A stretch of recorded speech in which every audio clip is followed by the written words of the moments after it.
The following are the words of Lou Civello, president of the Suffolk County Police Benevolent Association. Police officers risk their lives to protect our communities and keep our streets safe. These officers are the thin blue line that stands between your family and the criminals that would do them harm. We are your neighbors, protecting your neighborhood. Hold the line. Support law enforcement. Stand with the Suffolk County PBA. The following radio show is live, except for the announcement you're hearing right now.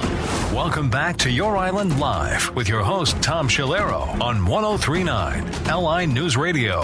And once again, welcome back. Moving right along every other Tuesday. You know it. We have the president of Suffolk County PBA, Lou Civello, on. Always a pleasure to have Lou on, talking about a lot of the current stories of the day or the current events of the day, the politics of the day, having to do with, that's right, you guessed it, your safety, your security, and keeping the men and women of our Suffolk County Police Department safe. It's always good to have Lou on, but let's say hello. Lou Civello, how are you? Hey, Tom, doing very well. Thank you. How are you? I'm doing good. I mean, the last time we spoke to you, it almost seems like it's happening too often. We had the unit, the detective unit was trying to serve a warrant on a murderer, on a guy that they had a murder warrant out for him. And the unexpected, although it's never really unexpected in the minds of a trained law enforcement officer, shots rang out, and we had a police officer that was shot. And I wish it didn't happen that often. I wish it never happened, but it just seems like it's happening. Whether it's Suffolk County, Nassau County, New York City, anywhere in the country, it's happening all too often. And I know you get called right away because of the importance of having you and the PBA represented at the hospital, because that's immediately where the officer goes and so on. What goes through your mind on something like this? And the upshot of this whole case, I know we got this guy, and I got District Attorney Ray Taney supposed to be coming on next segment. I wanted to talk about it with him also. But again, your thoughts on this? Yeah, Tom, it shakes you to your core when you get a call saying that one of our officers, one of our members, was shot in the line of duty. Of course, your mind immediately goes to the worst possible outcome. Thankfully, we had an angel on our shoulder in this case, and Officer Damon was very, very fortunate, very blessed that he was not killed. This individual was a cold-blooded killer. This is somebody who murdered a Suffolk County resident, who nearly hacked that individual's head off with a machete, and then attempted to cover up his crimes. Went to his home, positioned himself in what was essentially a sniper's nest, and waited for the police to arrive so that he could try to murder our police officers. And it just underscores the dangers that we face. It underscores the fact that we know violent crime is not falling in this state. We know that people and criminals are more likely to try to assault our police officers, hurt our police officers, injure our police officers. And, I think it really all comes back to how the criminal justice system is broken.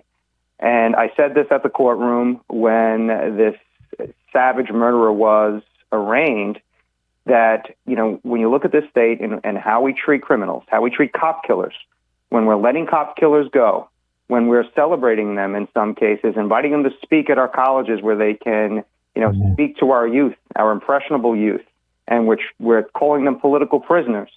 We've released 47 cop killers in just the last few years here in New York State. It's no wonder that an individual like this is willing to try to kill our police officers rather than be taken into custody.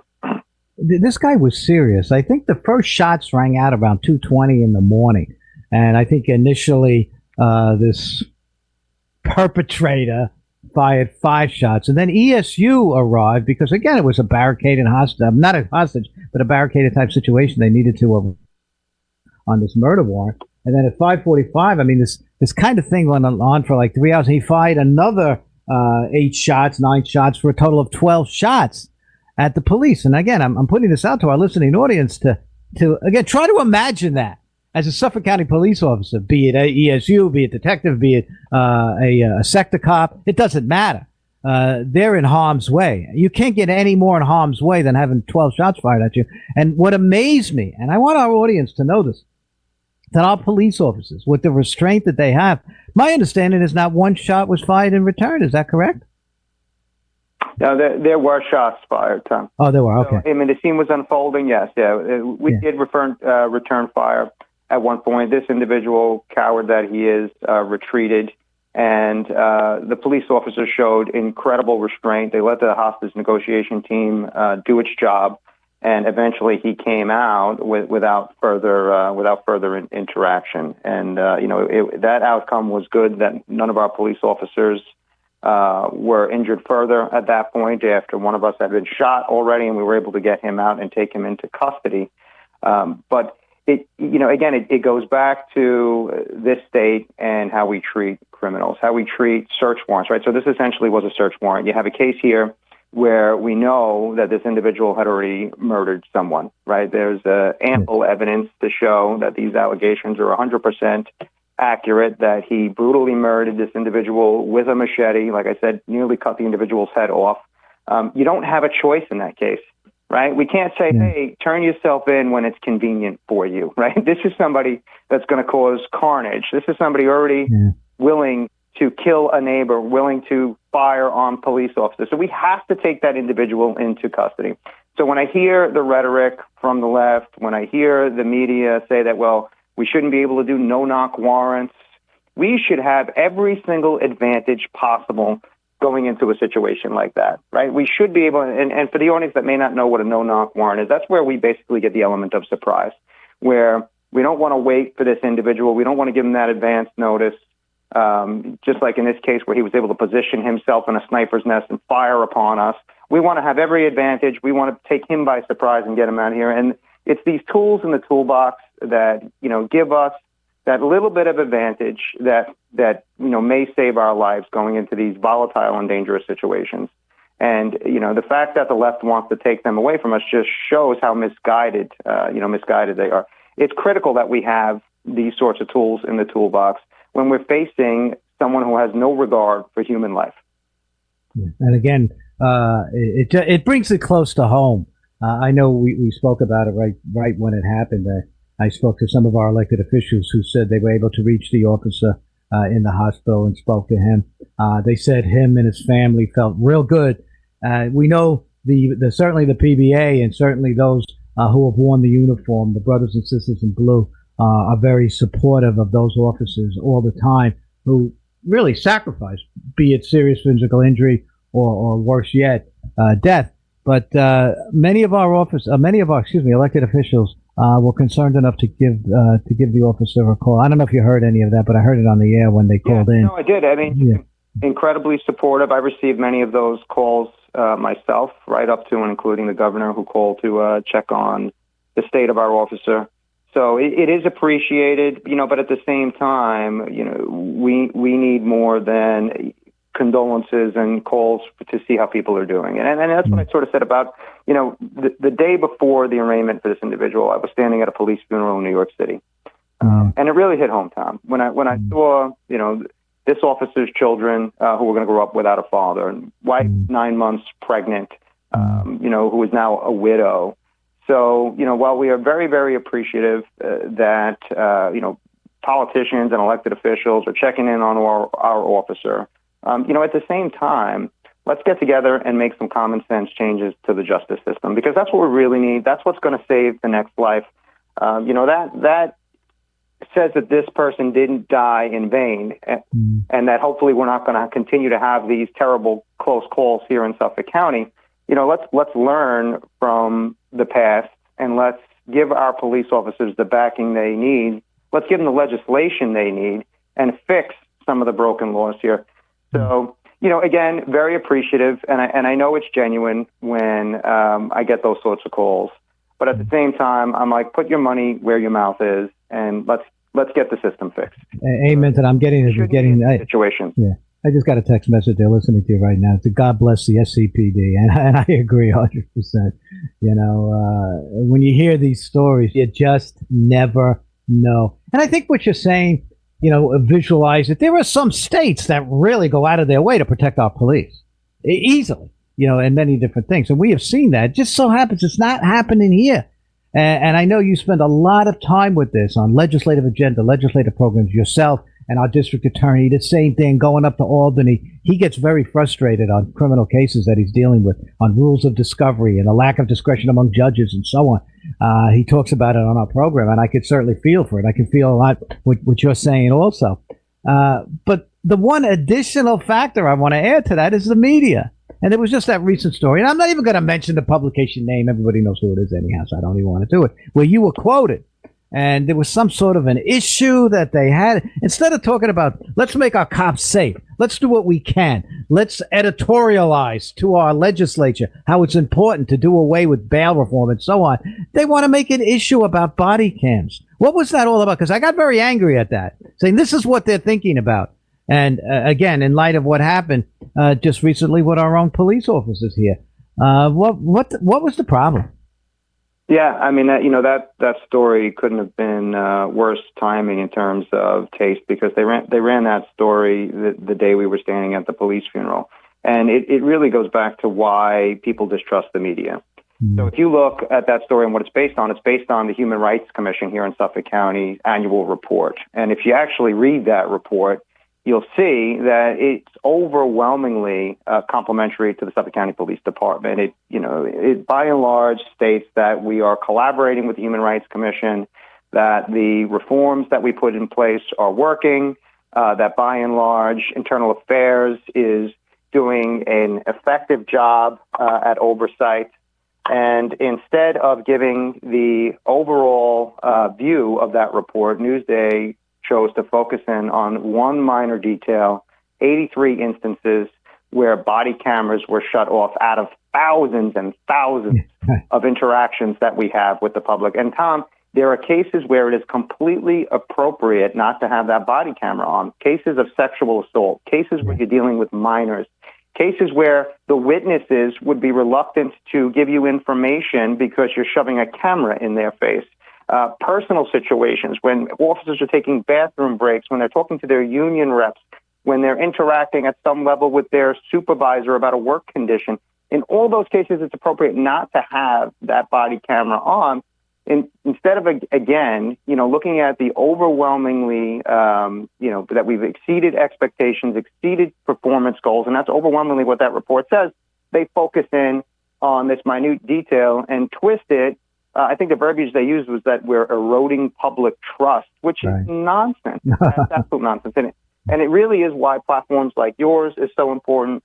Platforms like the podcast that we're doing at the Suffolk County PBA is so important because, we need to reach the constituents. We need to reach the community here in Suffolk County and not have to go through the filter of Newsday or any other publication where they twist things and focus on things that maybe sell papers or get clicks and likes rather than tell the whole story. And that's why long formats like your show, long formats like the podcast that we do, I encourage your audience to tune into that. It's where they're going to get in-depth information and truthful information rather than the media who really just wants, they have a bottom line. They have a business to run. And what sells papers is what's going to get focused on. Yeah, I was just, I was outraged. If I remember correctly, maybe you'll take me back in time. And I can remember working, on the job and seeing by December 31st, looking at the CC numbers, it kind of indicated how many calls for service that we had. And if I remember right, you're going to totally correct me because I don't know if my memory is clear enough. It was near 500,000 at the end of the year, 500,000 calls for service. And maybe you could enlighten me. And let's say whatever that number is, and if you know how many. So when you get a CC, it's a central complaint. I'm talking to the audience right now. And that's, as you call 911. In most cases, they assign a CC number. So the Suffolk Police Department and other associated agencies in Suffolk County would handle maybe 500,000 calls. Lou may tell us that number is high or low or whatever it is.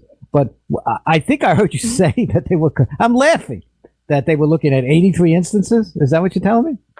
Yes, it's really, and that number, and it fluctuates from year to year. But when you factor in car stops, which don't even generate CC numbers, that's right. That's right. And those interactions being recorded as well. I mean, you're talking about an astronomical number. So it really is de minimis. It's so small that statistically it doesn't even matter, 83 instances. But yet this is where they chose to focus, the entirety of their editorial. Yeah. So it just goes to show you that, again, it's not about taking a fair and unbiased look at how we police here in Suffolk County. This should have been a glowing article.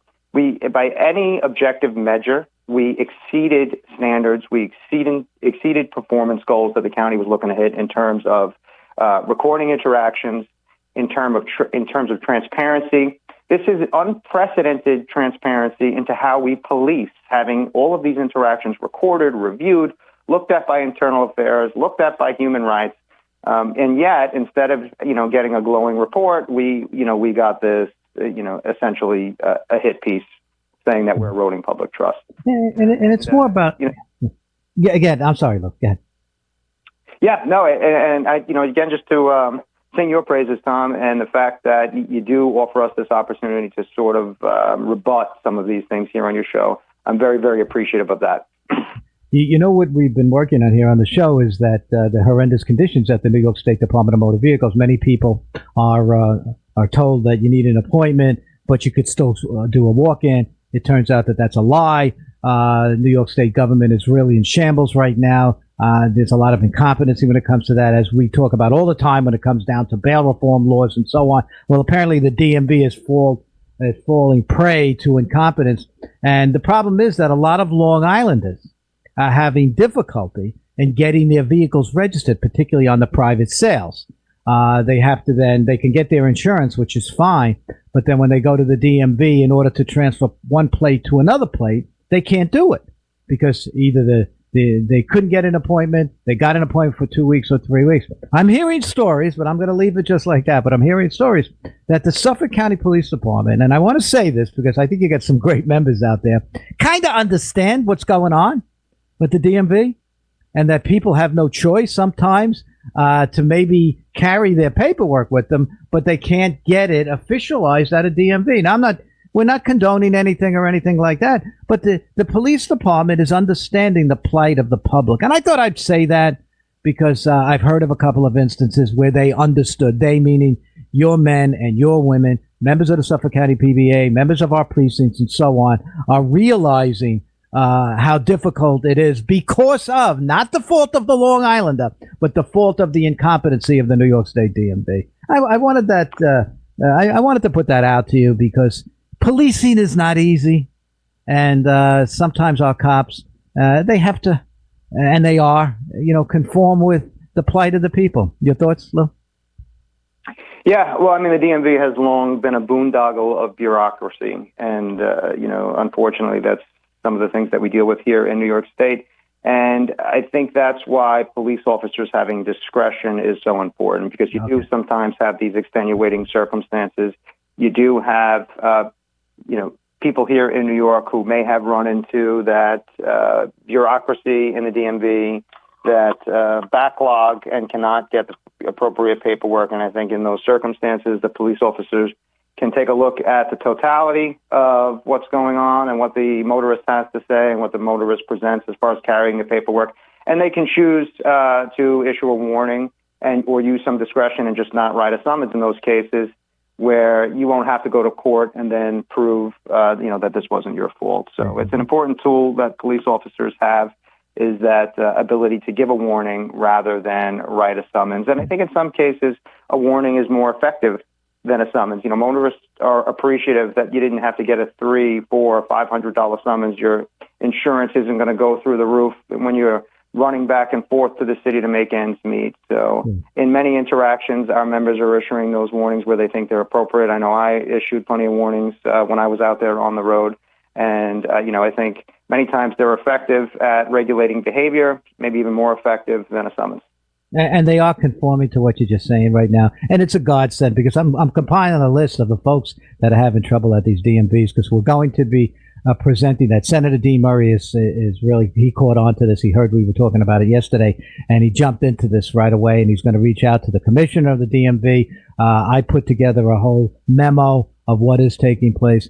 And it looks like we could move into a direction where they can help us out in terms of here on Long Island. And your folks, the PBA, are absolutely doing the right thing, and we appreciate it. And Lou Civello, thank you so much.